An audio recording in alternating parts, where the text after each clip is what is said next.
मानव मात्र के लिए परम धर्म वही है जिसका अनुष्ठान करने से, आचरण करने से भगवान में भक्ति हो जाए।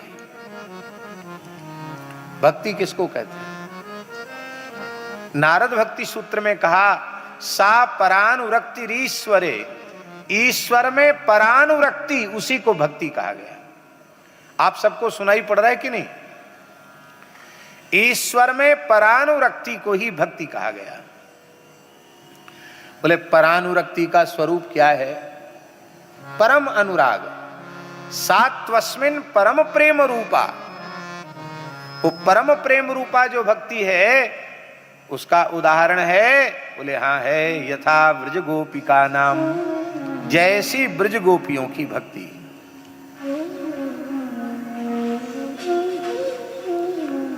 ब्रज गोपियों की भक्ति में आहा क्या कहना, कोई कामना नहीं है, कामना का लेश भी नहीं है।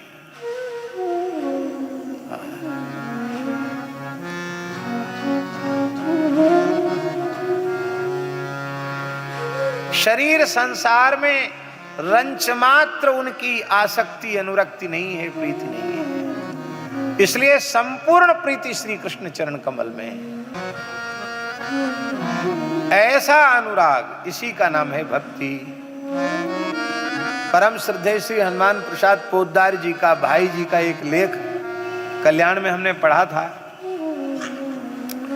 उसमें भाई जी ने लिखा कि भक्ति को परिभाषित करने के लिए गोस्वामी तुलसीदास जी के रामचरितमानस का एक दोहा पर्याप्त है। भाई जी की लिखी। कौन सा दोहा? बोलो, कामी ही नारी प्यारी जिमी, लोभी ही प्रिय जिमी दाम, तिमि रघुनाथ निरंतर, प्रिय लागहु मोहि राम। यहां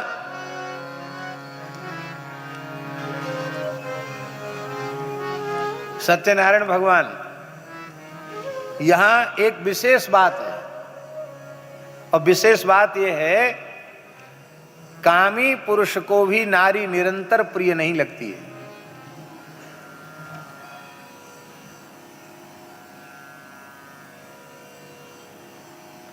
निरंतर प्रिय नहीं लगती है। संसार का कोई भी शरीरधारी 24 घंटे स्त्री का उपभोग नहीं कर सकता। निरंतर प्रिय नहीं लग सकती उसको। एक क्षण के बाद वह अप्रिय लगने लग जाती है। लोभी को भी धन निरंतर प्रिय नहीं लगता।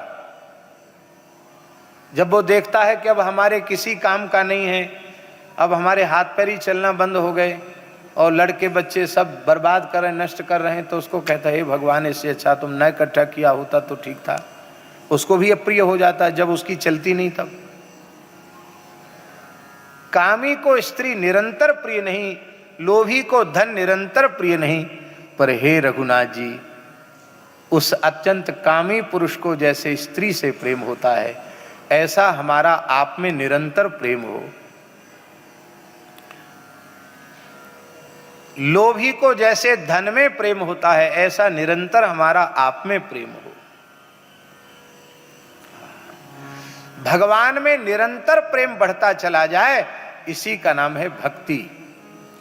और यही बात कहेगी, ये तो भक्ति रधोक्षजे, जिस धर्म के आचरण से अधोक्षज भगवान श्री हरि में, श्री राम कृष्ण नारायण में हमारी पराभक्ति, प्रेम लक्षणा भक्ति, रसरूपा भक्ति हो जाए, वही धर्म परम धर्म है। और उस परम धर्म स्वरूपा जो भक्ति है, उस भक्ति के दो विशेषण हैं। कौन कौन? अहेतुक्य प्रतिहता, एक विशेषण है अहेतुकी और दूसरा विशेषण है अप्रतिहता। परम प्रेम स्वरूपा जो भक्ति है, उसमें कोई हेतु नहीं रहता, कामना नहीं रहती। क्योंकि कामना वाली जो भक्ति है, वो जब तक कामना की पूर्ति नहीं हुई है तब तक रहेगी, और कामना की पूर्ति होते ही शिथिल पड़ जाएगी।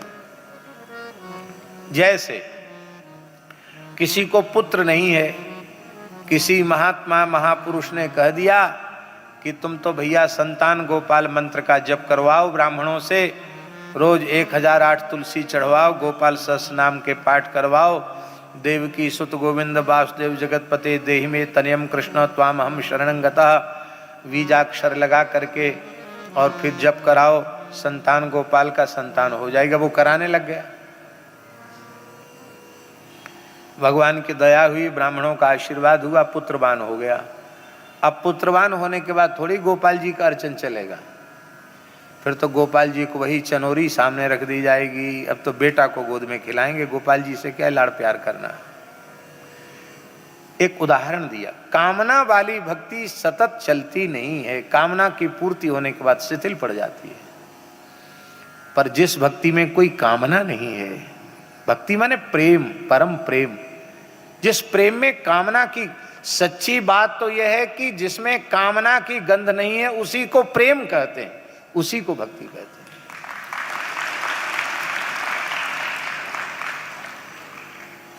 क्या कहा गोस्वामी जी ने, जिनको कबहु न चाहिए कछु, तुम सन सहज सने, बसहु निरंतरता सुर, सोराउर निज गे। वाल्मीकि जी ने जो स्थान बताए हैं उनका ही ये दुआ है।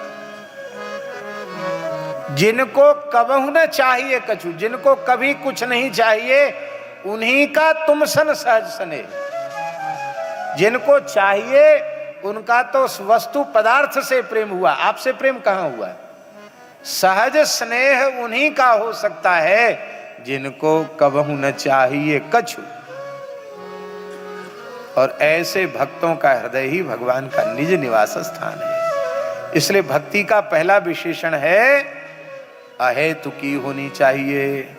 उसमें लौकिक काम, पारलौकिक भोगों की प्राप्ति की कामना नहीं रहनी चाहिए। कहां तक कहें, मोक्ष की प्राप्ति की कामना भी नहीं रहनी चाहिए। माई मेरे श्याम लगो